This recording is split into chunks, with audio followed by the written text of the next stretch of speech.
Hola. Ahora estás viendo Palabra del Día, una serie de videos en la que te enseñamos a pronunciar algunas palabras en quechua. Así que nuestra palabra del día por hoy es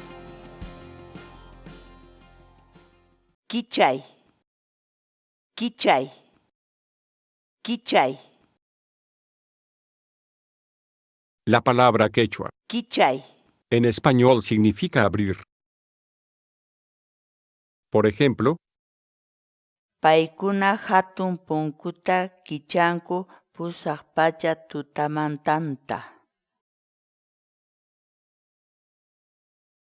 Este video ha sido revisado y aprobado para su publicación por la Academia Mayor de la Lengua Quechua, Cusco. Teléfono: 084-315296.